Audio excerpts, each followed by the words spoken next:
Hey guys, welcome back to the channel, and if you're new here, welcome and thanks so much for subscribing, you guys. If you have not subscribed, you guys make sure to hit that red button. You don't want to miss anything that's new and upcoming. Also, make sure to give a like to this video, you guys. Today we're going to be making venison bacon meatloaf, or bacon wrapped venison meatloaf, you guys. So here I have 2 pounds of ground venison. You need some bacon, and then I'm going to get into the rest of the ingredients you need for the meatloaf. Alright guys, so this is what we have so far. I have my 2 pounds of the ground venison. I have my 2 eggs underneath here. I did put a little bit of half and half in there, guys, just to kind of thicken everything up. And I also like to use this Vidalia sweet onion barbecue sauce. You guys, I've used this in another previous video. This is really good, and it's got a lot of sweetness to it. If you don't have this, guys, you could use any kind of barbecue sauce or even ketchup. Ketchup is a big staple in meatloaf. Like I said, I just really like this because it gives off a nice sweet flavor. If you wanted to substitute this, you guys, you could just cut up some sweet onions as well. So I have my breadcrumbs in here, you guys, and then I used a pack of meatloaf seasoning, and I added a little bit of ground up garlic in here, you guys. So what I'm going to do now is I'm going to go ahead and mix this together. Make sure everything is fully mixed in, you guys. That way, as you're eating the meatloaf, you don't just get flavor on the middle or the sides. You want all the meat to be coated with the sauce and the seasoning. So I'm going to go ahead and bring this closer just so you guys can get a look at that. I'm going to go ahead and mix this all together, you guys. Alright, you guys, I have this fully mixed together. Now what I'm going to do is I'm going to go ahead and jump on over and start cooking my bacon over here, you guys. I have a whole pack of bacon. If you want, you can just use like 4 or 5 pieces just to kind of top over. I'm going to make a whole thing of bacon, you guys, because I have a couple other recipes I'm going to use some of the chopped up bacon with. Alright, guys, so I forgot to say the meatloaf that I'm going to be covering in the bacon, you guys, I'm not cooking that bacon at all. That bacon's going to go on raw. That's going to cook in the oven. I'm just cooking this bacon up, you guys, because we're going to add a couple other pieces.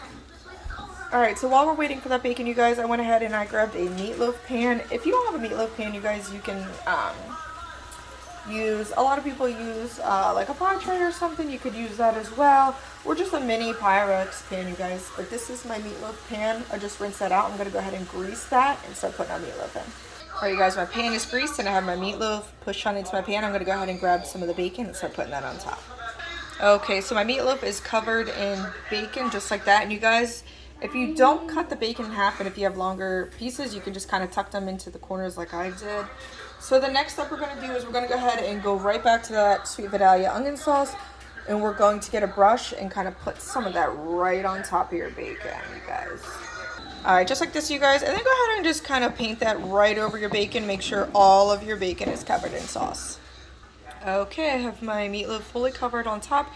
I'm going to go ahead and pop this into the oven at about 400 to 420 degrees, depending on your oven, you guys. You need to check the calculations on that, but I'm going to leave this in for about 20 to 25 minutes, depending. I'm just going to keep checking. You guys, your bacon is going to crisp up first, but you need to make sure that your meat is fully cooked in the middle, so kind of just keep checking on that. Alright, you guys, so here is what the meatloaf looks like taken out of the oven. The bacon is nice and crispy, you guys. You got a nice little char from the barbecue sauce. We're going to go ahead and cut into this, and I'll show you what the inside looks like, you guys. Alright, you guys, so I went ahead and I pulled the meatloaf out. I cut a big chunk out just so you guys could kind of see the middle and see what it looks like. It is really hot, you guys. So I just took the aluminum foil off, and then I kind of just put it on here so you guys can see it. Cut a nice big chunk, you guys. Look at how juicy. Juicy. The bacon is beautifully cooked, you guys. The Vidalia onion barbecue sauce is cooked right into this. It's going to be a nice, juicy meatloaf, you guys. I'll show you the rest of the meatloaf as well. Alright, guys, so here's the rest of the meatloaf. As you can see, there is a little bit, you might have a little bit of fat and juice at the bottom from the meat cooking and from the bacon, but do not drain that, you guys, because a lot of that is going to have some of that barbecue sauce in there. You're going to leave that just to kind of season up your meat and just kind of soak in, you guys. But this is what the inside looks like, you guys. Look at how delicious and beautiful. Give me a like and subscribe for more, guys. Thanks for watching.